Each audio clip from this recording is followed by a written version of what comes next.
Hey, what's up there, YouTubers? It's me again, Brian, aka Gamer55551, and I am back with a video review. And for this review, we're going to be taking a look at Eiyuden, if I'm saying the name correctly, or Eiyuden Chronicle Rising, the new game from developers Rabbits and Bears and published by 505 Games for the Xbox Series X and S.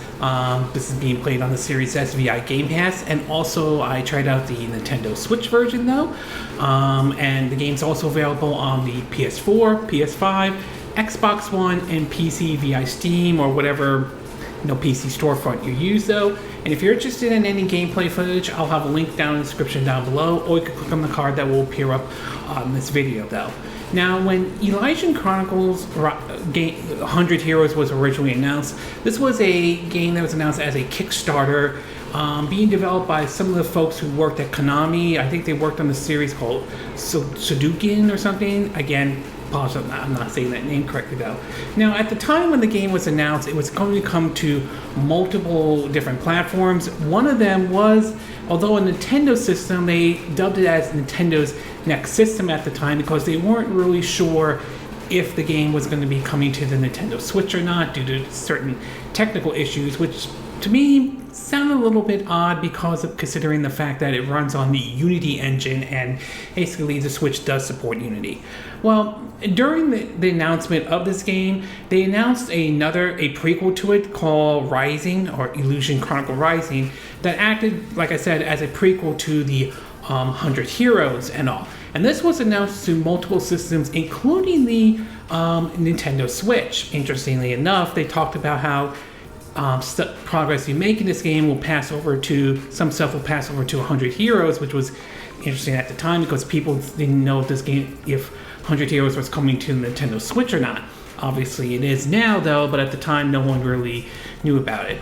And when the first footage of this game came out though, a lot of people were some were kind of scratching their heads a little bit, as this one was not the way 100 Heroes was. This was more set up like a action RPG, or somewhat the approach kind of similar to what you would see from some of the vanillaware type of games, games like Odin Sphere or anything like that. Well, after spending some time with the game, both with the Series S version and the Nintendo Switch version, I will say I did come away, enjoying the game. It didn't really do anything special, but it is still a fun game nevertheless, especially if it's something you want to look at as you wait for the upcoming, 100 Heroes and all. So why don't we get started with the pros and cons, and we'll start off with the first part, which is the pros, and that has to do with the action RPG though. I mean, it is an enjoyable action RPG. It's a 2.5D action RPG. A lot of the times in the game, you will be, you'll be basically, not only attacking enemies, but finding supplies that are necessary to rebuild the town of New Naven or Nevada, or again, I apologize if I'm not saying the name correctly and all that stuff. And you use that to help, rebuild the town, ranging from, shops, blacksmiths, and so forth, so to help build up improve your weaponry or your armor, or, buffs to increase, for your character. It could be to basically getting more experience points to improve your attack or defense and all that. You'll also be able to run into other characters as well, and you could switch to them at any time. There's a normal or simple mode. A simple mode basically is when you attack, another character will automatically come in, and you could do like a chain link attack in a way. So in terms of the action RPG though, it's perfectly fine to be exact though. The next thing I do want to talk about is how the game runs. And that has to do with both on the Series S and the Nintendo Switch. And having played both of those versions so far, I will say the Switch version isn't that bad or anything like that. Obviously, it's not going to look as good as what you would get like on the PS5 or the Xbox Series S and X, or the PC for that matter. But I will say, as far as the Switch version goes, it ran pretty well for me though. It may not be the version for everyone, but I don't view this as a graphically demanding game, so I don't see this as sort of a problem or anything like that. Excuse me, like that. As for the Series S goes, Again, that version runs perfectly fine too. Obviously, it's going to look much cleaner than what it is on the Nintendo Switch, but I mean, again, not that bad or anything like that. So as far as it running on the Xbox Series S and the Switch, though, it runs very well, at least based on my time with the game, though. And last but certainly not least is some of the side quests in the game. Now, at some point, though, you'll eventually unlock the ability to do certain side quests, though. Some of them may vary, and all some may require you to basically find a certain item in a certain level and all, and other times you may end up basically along the way when you go into different levels, whether it's the forest or the mining area or any other levels, you maybe just stumble upon them along the way. You basically earn, you do these, you basically earn experience points. And also, I mean, some of them are not bad, though. Some of them are interesting because maybe you want to go back to that area to sort of buff up your character or make them a bit stronger and all. So, to me, some of the side quests aren't necessarily bad in the game or anything like that. Okay, we're going to take a quick break, and when we get back, we'll get to part 2, which is the cons. So, we'll take a little break, and we will be right back.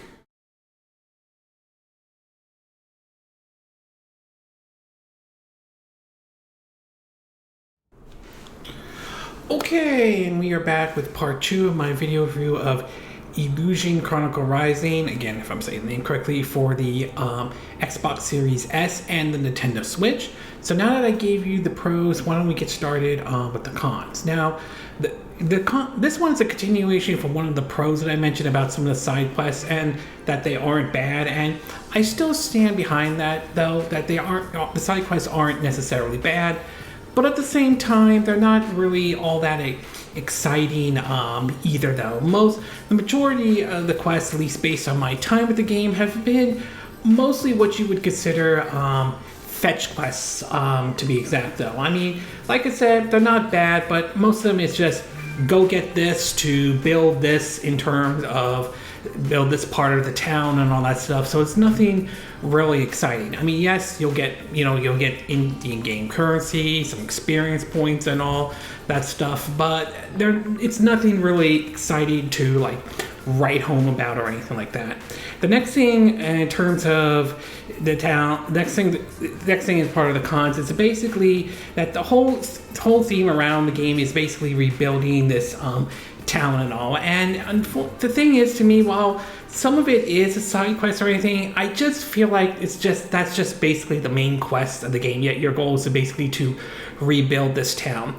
Again, nothing really horrible or bad or anything about it. There are certain benefits, though, and all, but most of it just feels like that's pretty much just what the game feels like and all. Your goal is basically just to rebuild this town and all. Again, nothing horrible, nothing bad or anything, just nothing like I said, the first one, nothing really exciting.